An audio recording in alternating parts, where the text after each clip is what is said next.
Many people trace the idea of semen retention back to Taoist teachings, but as we've mentioned before on my podcast, the modern version of it really doesn't reflect what the ancient texts were actually describing. So maybe I'll explain a bit of that history if you look back at tantric tradition. As well as early Hindu practices, there was a strong belief that sexual energy is the most powerful energy a human can generate. When you're sexually aroused or engaged, your entire system activates, your metabolism shifts, hormones surge, your breathing and heartbeat adjust. Blood circulation increases, every part of your body participates.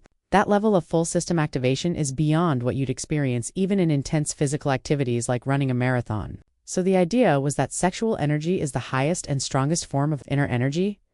But here's the important part. It wasn't just about generating that energy. These traditions taught that once you've awakened it, you must know how to direct it. Power without guidance becomes chaotic. So you were meant to build that energy within and then channel it purposefully, not simply release it. The focus was on discipline, mastery, and internal transformation.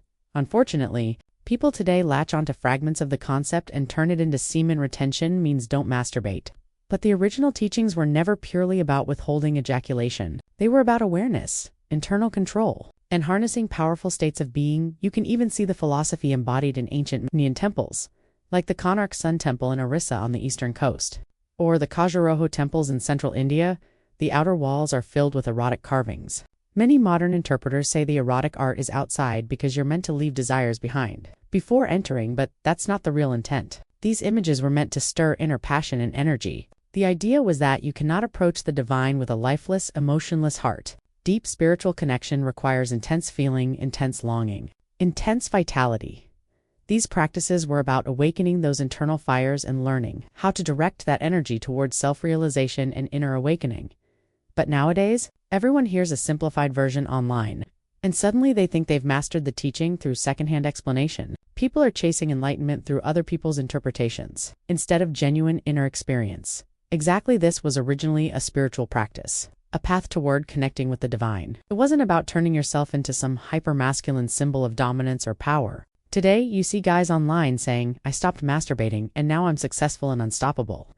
But that was never the purpose. The core idea was raising one's consciousness, energizing the mind so intensely that you shake off the heaviness and dullness that suppress growth. In ancient Indian thought, the opposite of pleasure wasn't pain, it was stagnation. It was lifeless. Pleasure was understood as Shakti, a living energy that awakens and animates the mind, making you more sensitive, more aware, more deeply connected to your surroundings. But sadly, today we just skim headlines and act like we've grasped the depth of ancient philosophy. As you pointed out, Tu spent years studying and interpreting the Kama Sutra, diving into every layer of its teachings. That kind of understanding can't be condensed into a tweet or a viral clip. It can't be absorbed from a one-liner or a motivational podcast regarding ejaculation-free orgasm. While the Kama Sutra doesn't focus on that specifically, many other sacred texts do. In tantric writings, for instance, they describe experiences of orgasm that don't require ejaculation, at all orgasms that circulate energy throughout the body, bringing a heightened sense of awareness and aliveness. Tantric traditions also include special sexual yogic postures, movements, and positions intentionally designed to elevate energy. These are practiced very slowly, almost meditatively, because the goal isn't to rush toward release, it's to complete an energetic circuit between participants. These sessions are deliberate, mindful, and deeply connected. It was never about extreme stamina.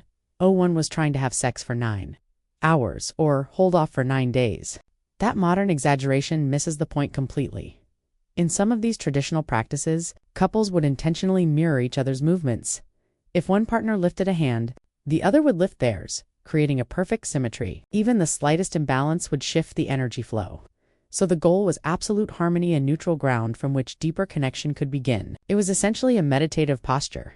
The union of masculine and feminine energy, the linga and yona, formed one part of the energetic circuit. But another connection was made through the mouth, and even more profoundly, through the eyes. Eye contact was considered the true bridge of intimacy to consciousness's meeting. Many of these postures were performed while maintaining deep, steady eye contact, moving slowly, counting breaths, withdrawing and returning with intention, often in sets of 9. It required patience, focus, and real discipline.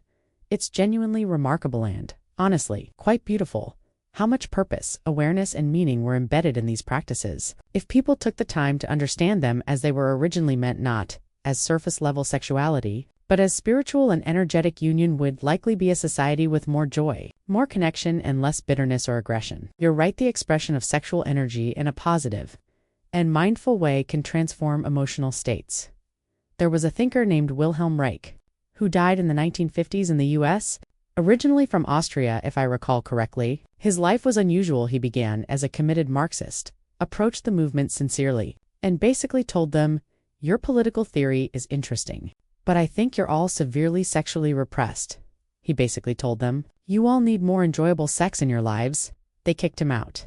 Then he went to Germany, got involved with the Nazis, and again said, "Your ideology is powerful, but you people are way too sexually repressed. If you were having more fulfilling sex, you'd be a lot better off emotionally." And they kicked him out too. Eventually, he migrated to the United States. There, he developed this concept of special pods, arguing that the emotional negativity surrounding humanity and even deterioration in the atmosphere were caused by a lack of orgasmic energy being released into the world.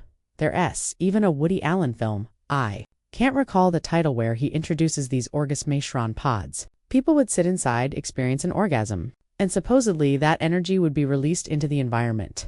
That comedic concept was inspired by Wilhelm Reich's real experiments. Reich actually built pods where people would have orgasms, and he believed the released energy could flow through a small chamber or funnel to affect the surrounding air.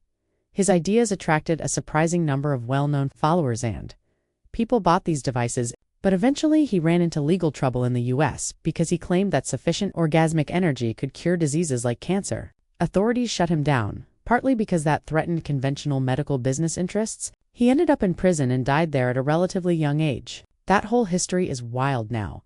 The last topic, penetration with a soft penis before it becomes fully erect. This comes from Taoist tradition.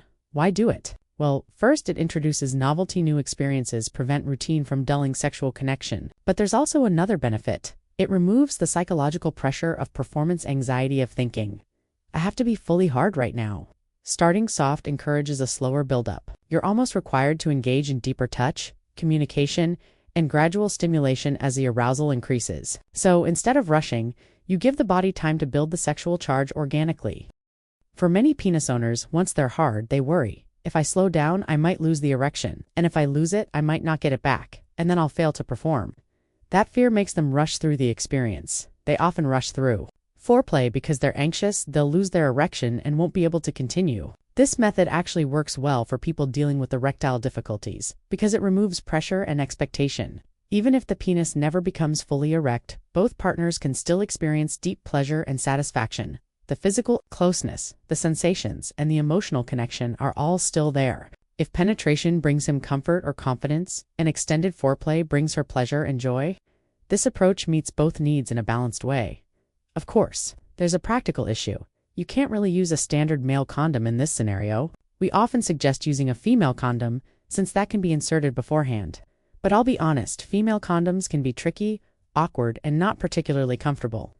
Still, when male condoms first appeared, they weren't great either. They improved because people kept using them and gave feedback. Hopefully, if female condoms become more common, better versions will follow. Now let me leave your audience with what I think is the most valuable advice for improving sexual connection. The worst thing to do is approach sex with fighting, frustration, complaints, or pressure. It kills intimacy instantly. Instead, try establishing no-pressure days where sex is deliberately not the goal. Take penetration completely off the table because real intimacy requires closeness and trust, the desire to be in each other's presence. Skin against skin, heart beside heart. That comes from sharing gentle touch, affectionate cuddling, playful closeness without it automatically turning into sex. Many people crave that quiet intimacy, a soft embrace, lying together, breathing together, but they're afraid to initiate it because the moment physical closeness begins, the partner immediately assumes this means sex is happening now. And sometimes, that's not what the person wants at all. They don't want penetrative sex, so they avoid physical closeness altogether. And that avoidance slowly expands the emotional gap between them, making the disconnect grow deeper and wider over time. Couples should intentionally plan at least 3 or 4 no-pressure days, ideally weekly, but at the very least bi-weekly. These are days dedicated purely to physical affections, kin closeness, cuddling, playful touch, kissing, gentle caresses, even silly forms of intimacy like foot touching, without any expectation that it must end in penetration. This nurtures the desire to simply be together, which naturally blossoms into sexual attraction later. I love that insight. And the challenge is that many men have only been socialized to experience intimacy through sex. They haven't learned that closeness can also come from touch, holding, gentle affection, or just comfort without sexual escalation. Too many men, sex is intimacy-full. Stop. So reframing this as something that ultimately leads to better sex can help. If a man understands this is actually an investment in future desire and chemistry, he'll be more open to it.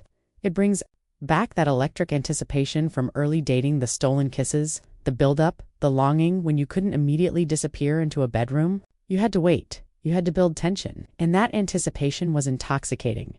As far as I'm concerned, this strategy is probably the most effective of all. It requires patience, and because of that, many people won't commit to it. But I can confidently say it has a much higher success rate than most other approaches.